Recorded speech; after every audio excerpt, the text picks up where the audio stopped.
An exciting time in downtown Atlanta tonight as Paul McCartney played the first of his 2 sold-out shows here at the Omni.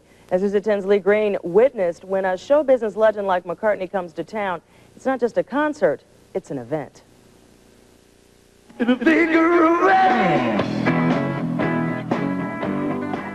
McCartney quickly put to rest fears that his voice was anything other than strong.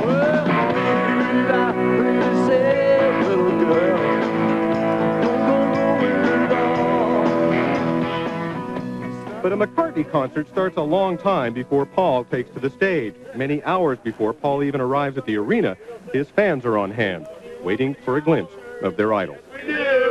Lumpy trousers, they're great for me and you. There's just a certain something about them that I can't describe. It was with the whole Beatles. They had a certain charm. I've been standing out here since this morning. Just want to get a glimpse of them. There are deliveries to be made through the day, an ice sculpture and flowers for the star's concert suite, bomb-sniffing dogs to check before Paul arrives, and the remarkable work of getting the stage together.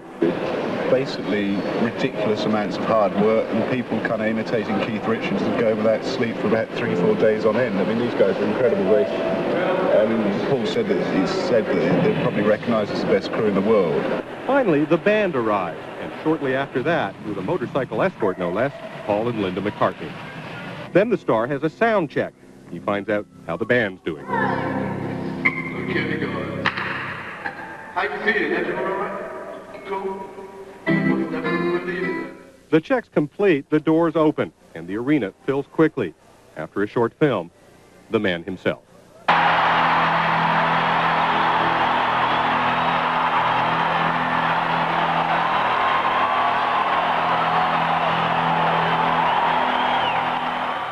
The voice is strong, the performance polished, the audience happy. It's show number 66 in the tour, and it's a hit.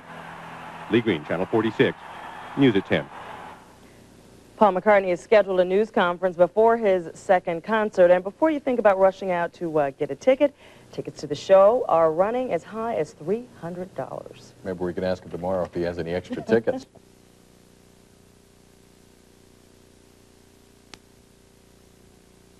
Don't listen to that. Sure. Come on, Lynn. Sit down, babe. Come on. Sit down with it. Hi, Patrick. Nice to meet you. Yeah, nice to see you. He is 47 years old on what Atlanta promoters say is the biggest tour to hit town in 20 years. You get real little ones and real old ones, as well as the main concert audience, which is kind of fascinating. And the technology, of course. Now, you know, you've got 50 tons of equipment or whatever you got out there.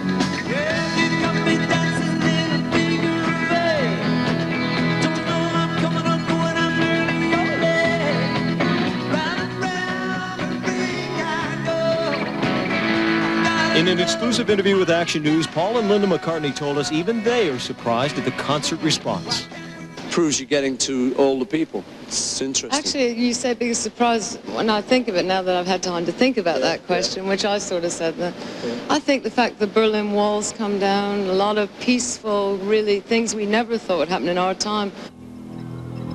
And the first 17,000 people of the sold-out show of 2 nights seemed appreciative of history live on stage.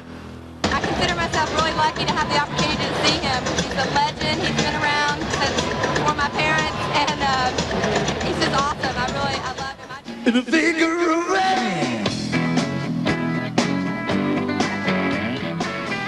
eight. It is pretty unbelievable, yeah. But, you know, the rewards are unbelievable, too. So that's what gets everyone out there.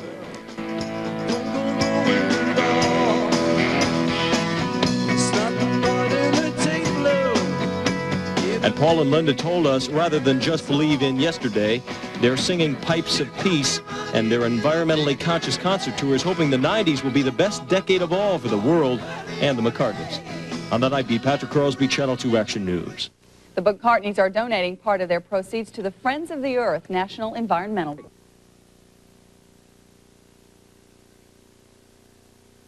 And Paul McCartney is in Atlanta, the latest stop on his world tour. The former Beatle and his new band took the stage before a packed house at the Omni in downtown Atlanta tonight.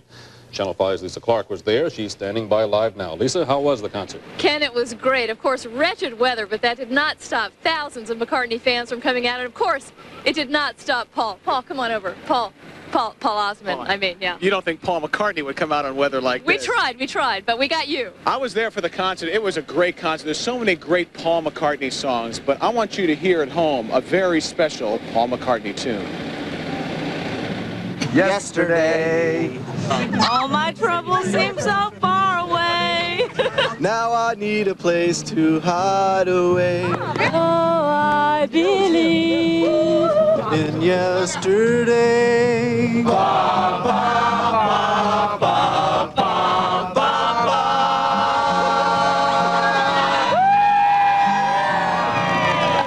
Paul, that was very nice, but I don't think it's what the folks at home expected. I think my feelings are still rattling from that encore, but there was a lot more going on the Omni than just that, I'm sure. Absolutely. Let's give you a taste of the real thing that people waited a long time to see.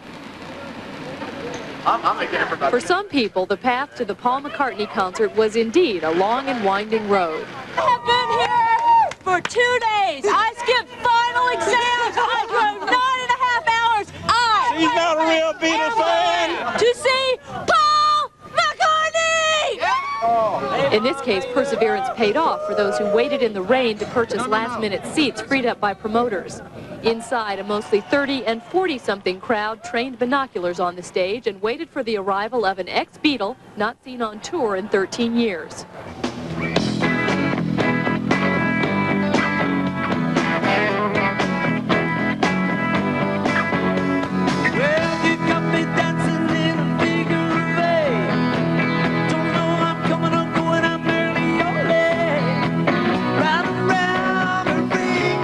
Looking a bit like Sgt. Pepper in Basic Black, McCartney's voice was showing some of the strain responsible for Atlanta's altered concert dates, but fans didn't seem to mind. Of course, now this Paul got to see more of that Paul than I did. You say his voice got stronger toward the end. Sounded great. Back in the USSR, Can't Buy Me Love, Hey Jude brought down the house. It was great. Yeah, absolutely. Now, for those of you folks who had tickets for what was to have been the first night of the concert last night, they will be valid tomorrow night. I hope that all makes sense, but it's a great show indeed. Oh, get out there and enjoy it if you can. I know I did. And take your umbrella, yes, like we did. That's right. Reporting from downtown, I'm Lisa Clark along with Paul Osmond, Channel 5 Eyewitness News. It's great to see Paul on the road again. McCartney, that is. Right. We had some fun out there tonight.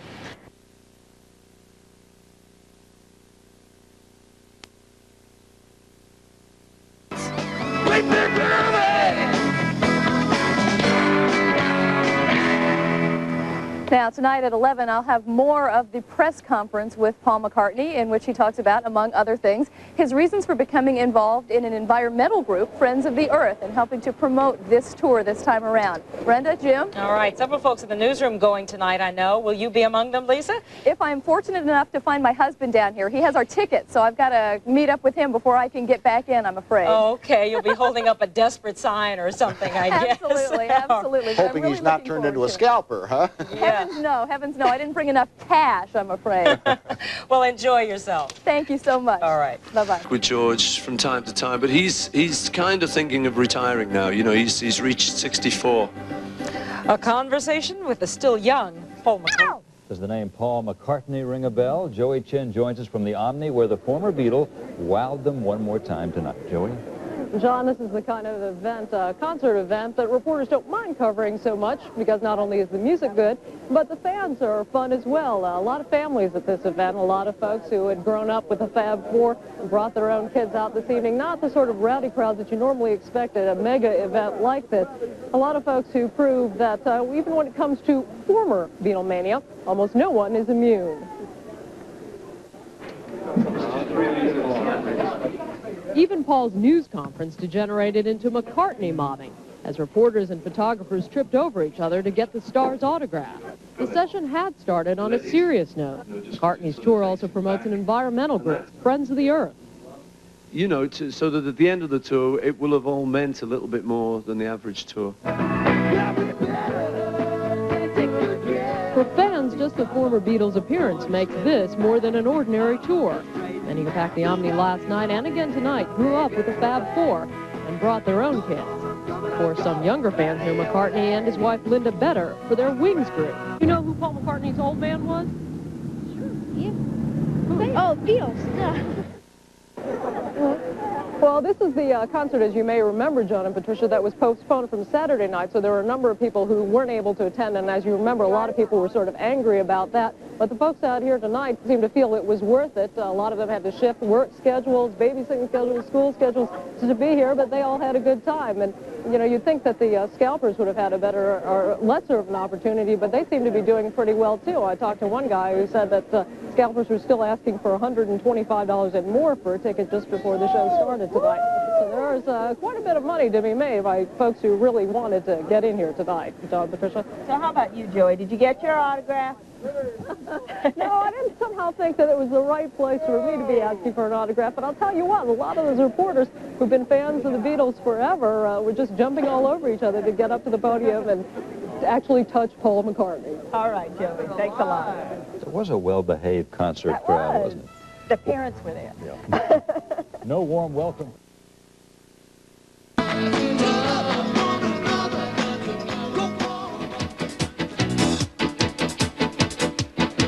Will perform his second concert here before a sold-out audience at the Omni. Atlanta, part, of course, of his world tour, the first one he's had in, what, 15 years. Also today, McCartney met with reporters here in Atlanta. Channel 2's Patrick Crosby has more on that.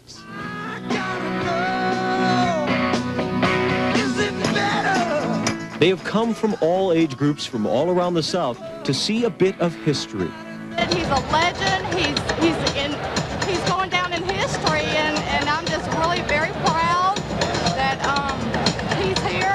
In an exclusive interview with Action News, Paul and Linda McCartney say they are genuinely gratified by the reaction to their first tour in almost 15 years. It is pretty unbelievable, yeah, but you know, the rewards are unbelievable too, so it's what gets everyone out there. And at a late afternoon news conference, Paul continued to field seemingly endless questions about the Beatles. When I was playing the song to John, I kind of basically wrote it and I was checking it through with John, see if he hated anything about it. I got to one of the choruses, and there was a line in it where I said, "The movement you need is on your shoulder." I sort of looked at him, I said, "I'll be changing that, you know, don't worry, it's just a fill-in line." And he said, "You won't?" I said, "Well, I mean, it doesn't mean anything. The movement you need is on your shoulder." It sounds like a parrot. He said, "It means something to me, man." He says, "The best line in the song." So I said, "Okay, it's got to stay." So when I'm doing that line, I often get kind of a bit of a choky moment, you know, but that's great. I love all that. And just after the news conference, look at these serious journalists. He answers his last question, and just like they would at a Joe Frank Harris news conference, these serious journalists crowd around him to get an autograph. Shameless, but it's true. The 30-something generation in the press looking for just an autograph from Paul McCartney in his last night here at the Omni. And that's where we are now, reporting live, where the scalpers are going out there, and Paul McCartney after this will be taking off about a week, going to Los Angeles to pick up a Grammy, they say, and then he'll start a tour in Japan. So it'll be quite an exciting event, and again, another sellout. Don and Monica, a very profitable venture for all.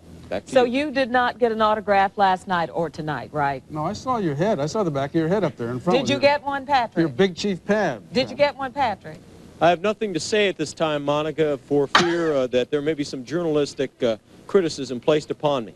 It would never happen. Nah. Not until you disappear. Then we're That's on our own. right. That's right. Okay. He got one. Paul McCartney concert tonight in Atlanta. We'll have a live report. There was another sellout crowd tonight at the Omni for Paul McCartney's second and final concert here in Atlanta. It's McCartney's first tour of the country in almost 15 years, and he has discovered that his audience includes teenagers, as well as some older fans who remember his years with the Beatles. Kimberly Kennedy has the rock and roll report. They lined up a good hour before the concert even started. Paul McCartney fans from all walks of life, all ages. Kay Harrison and her husband even brought their 3 children. They even know who the Beatles were, Paul McCartney. Oh, you better believe they know who they are. They were raised on them. But if the Harrison children were a decade from even being born at the height of the Beatles' popularity, Judy Epps remembers it all very well. Yeah, I went to the Beatles concert when they came here in '65, and it cost $5.50 for a ticket. How much was your ticket tonight? $28.50. Yeah, big Times have changed, Of course, haven't the they? minimum wage was $1.25, so yeah. It was people like Judy Epps who Paul McCartney says he was thinking of when he chose the songs for the tour. Songs he says he thought people would most like to hear. The fact that he's also making a live album from the tour also played a part.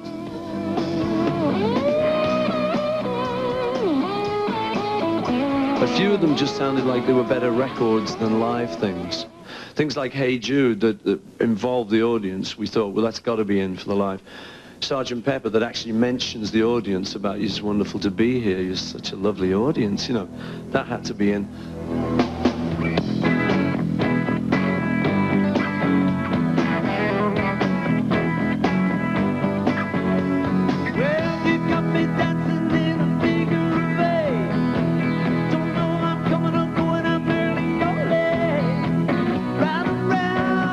Who aren't old enough to know the Beatles firsthand, or those who weren't quite sold the first time around, like Jan Weinberg, this tour is no doubt creating a whole new group of Paul McCartney fans.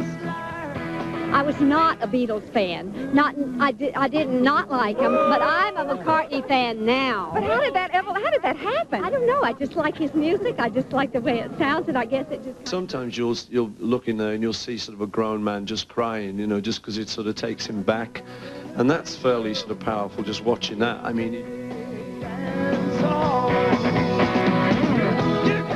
Well, the concert ended just a few minutes ago. Everybody's enthusiastic, but none more enthusiastic than Suzanne Moore. Can you sum it up for us, Suzanne? Well, he said he was going to do 25 songs. He did 30, and it seemed like he really enjoyed it, too, and he did a lot of his old stuff, and we all really enjoyed it, didn't we? They said they just hope it's not another 15 years before he tours again. Monica, Don? Then they can take their grandchildren.